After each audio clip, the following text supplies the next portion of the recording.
Yesu ashimwe cyane bene data, nongeye kubasuhuza mbifuriza umugisha w'Imana, amahoro y'Imana abe muri mwe. Ni mwene NZEYIMANA Bahati Shaban basuhuza.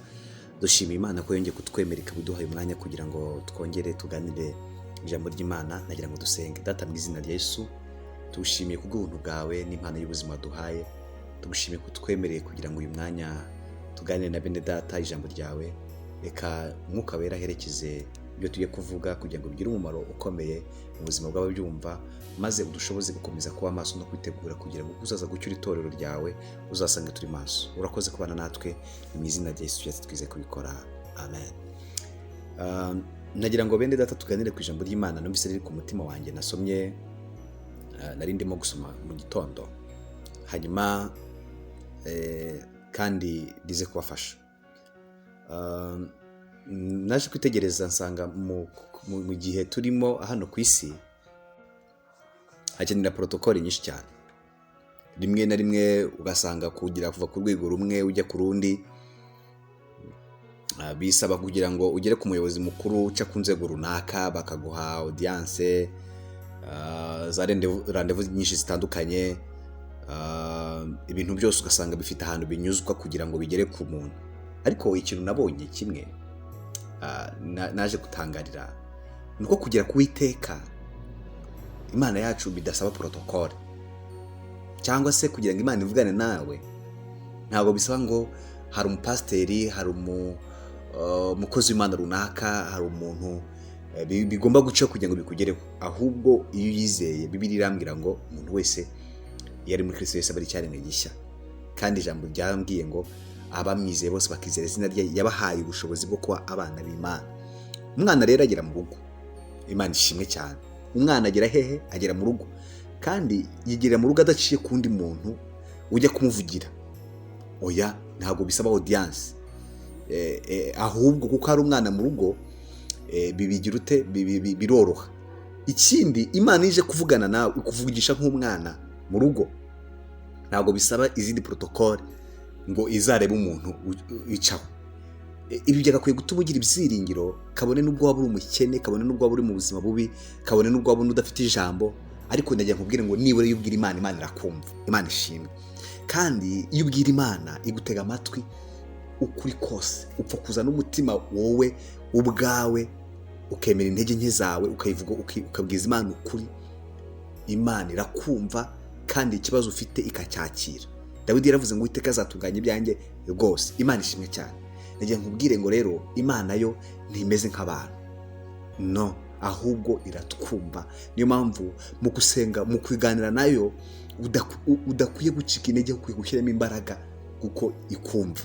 Imana ishimwe cyane. Reka nsome ijambo ry'Imana ryanditse muri Ezekiyeli ibice 16 ku murongo wa 4. Haravuga ngo kavukire yawe, umunsi wavutseho, umukungwe wawe ntabwo bawushaririye, kandi ntibakujabuye n'amazi ngo ubonere. Ntabwo waruhije usigwa n'akamuri, habe no kugushyira mu twahi tw'impinja. Ntawakurebanye imbabazi kugira ngo agukureho ibyo bakugiriye, ngo bagukureho akugiriye ibambe. Ahubwo watabe ku gasozi ku munsi wavutseho uko wagawaga. Nuko nkunyuzeho mbona wigaragura mu ivata ryawe, ndakubwira nti nubwo uri mu ivata ryawe ubeho. Nukuri narakubwiye nti nubwo uri mu ivata ryawe yurute ubeho. Imana ishimwe cyane. Iri jambo ry'Imana dusomye ni inkuru ritwereka ko uyu mwana yavukiye mu inkomoko ye yari mu gihugu cy'Kanani, ariko akaba ise yari umwomari, noneho nyina akaba wamubyara akaba umuhetikazi. Ariko Bibiliya itubwiye iki? Ko uyu mwana mu kuvuka kwe atigeze akorerwa nk'ibyo abandi bana bakorerwa. Akenshi iyo umubyeyi yabyaye hari ibintu by'ingenzi bigomba gukorerwa, hari by'ingenzi akorerwa, ndetse n'umwana wavutse hari uburyo bagomba kumwitaho. Ariko Bibiliya itubwira ngo iki? Uyu mwana we akivuka nta na kimwe yakorewe, ngo nta na kimwe yagize ute, nta na kimwe yavukiriye, kuko ngo yavutse agawa. hari igihe umuntu avukagaho, ariko nubwo wavuka ugawa utemerwa muri sosiyete, mu muryango, nimba uyu mwana ashobora kuba yaravutse wenda igihe kitageze ntabwo mbizi, nimba yaravutse bimeze gute, ababyeyi bafite ibibazo simbizi, ariko Bibiliya kitubwiye cyo cyari ukuri. Yaravuze ngo ntigeze yitawebwaho, nk'umukungwa we ntiwigeze bawusharirira, kandi ngo ntibamujaburize mu mazi nk'uko byari biri, nta n'uwigeze umusiga akamuri ngo habe no kumushyira ku twaye tw'uduhinja. Ariko urumva kuntu uyu mwana yatawe, Bibiliya bitubwira iki? Ngo ntawamurebanye imbabazi. Imana ishimwe. Ariko ngo Kristo Uwiteka amunyuzeho ngo amugirire imbabazi, ngo aramubwira ngo nubwo uri mu ivata ryawe ubeho, nubwo utitaweho ubeho, nubwo ntawo kukuvugira ufite ubeho, nubwo ntawo kukujugunya mu kidendezi ufite ubeho, Uwiteka kunyuzeho. Imana ikunyureho muri iri jambo, irebe ibikubabaje, irebe ibikugoye, irebe aho utakwigerera, irebe aho hose hatumye ihagere. Hari ibyo nanjye nsaba kugira ngo igereho, ariko nawe igire ibyo igeraho mu buzima bwawe. Rero ngo nkunyuzeho, ngo nsanga wigaragura mu ivata, ntawo kuguhumuriza, ntawo kukwitaho, ntawo kubwira amagambo meza, ngo ariko ndakubwira ngo ubeho, ngo nukubaho. Imana ishimwe cyane.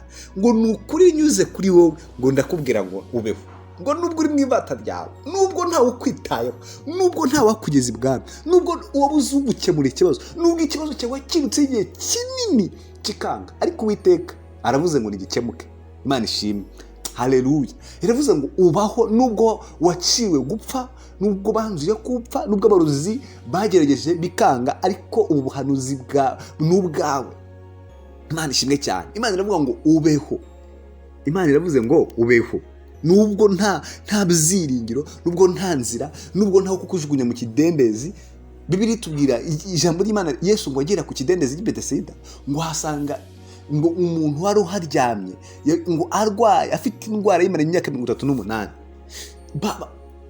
Abamurwaza baramurwaje igihe kiragera, baragenda bararambirwa, umwana w'umuntu ararambirwa. Niyo mpamvu ukwiye kwizera Kristo, ukubaka kuba ari wubaka ku rufatiro n'iryo jambo duheruka kuganiraho ku munsi w'ejo. Hanyuma ngo ariko Yesu amubonye ngamenya ko amaze imyaka myinshi, amaze igihe kinini aryamye aho hantu, amugirira imbabazi. N'uyu rero uyu mwana ngo Uwiteka amunyuzeho ngo amugirire ibamba, baravuga ngo baho nubwo uri mu ivata, nubwo batagushaririye, nubwo ntawakogeje, nubwo ntawagusize akamure, nubwo ntawagushyize ku twahi, ariko ubuhanuzi bw'Uwiteka baravuga ngo baho kandi ibibazo ufite bikemuke.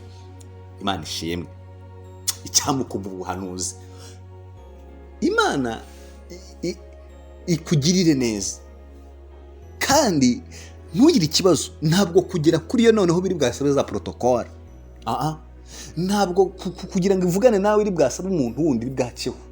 Oya, yizere ujyeyo. Bibiliya iratubwira ngo kwa Yesu, muri Bibiliya yaravuze ngo kwa Yesu dufite ubutware, dufite ubushobozi, ngiyo twizeye amagambo ye nk'uko yatubwiye.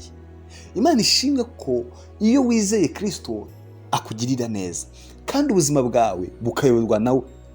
Ibibazo ufite n'intambara ufite, ndavugana nawe ngo biraje gukemuka kandi Uwiteka akugirire neza. Aravuga ngo nubwo nasanze wigaragura mu ivata, ngo ariko naravuze ngo ubaho. Imana ishimwe kuko umugambi wayo wo kubaho kwawe bitigeze bimanuka cyangwa bitigeze bibaho kubw'abantu, ahubwo ari Imana yabigambiriye. Witinye ibibazo ufite, witinye ibyo ubona, izere gusa. Ubuhanuzi bunyuze mu ijambo ry'Imana baravuga ngo baho, ongera ubeho, wakire kubaho. Nta protocole bisaba, ni ukwizera, ni ukwirinda ibyaha, ni ukwizera irabana nawe. Ibyo bibazo byawe, hari akantu nakunze kamwe nize mbona, Imana ngo nubwo itigeze igaragara mu rubanza nk'umucamanza, ngo iko yararuciye utahana intsinzi. Nawe wibuka ko hari ibyo yakoze ukabibona, uyu munsi wongera uyizere, ugirire icyizere. Nabyo irabikora utahana intsinzi. Igira kwizera, ufata igihe cyo gusenga. Data, mu izina rya Yesu turagushimiye, ngushimiye kubw'ijambo ryawe ry'ubuhanuzi uvuganye natwe. Reka uyu muntu wari ufite ibibazo ubona ko bikomeye yizere imbaraga zawe, yizere izina ryawe ko rimurengera. Bana natwe, umugisha utubonekeho, kandi dukomeze kukwizera uko bwije n'uko bukeye. Tubyatse na Data mu izina rya Yesu. Amen.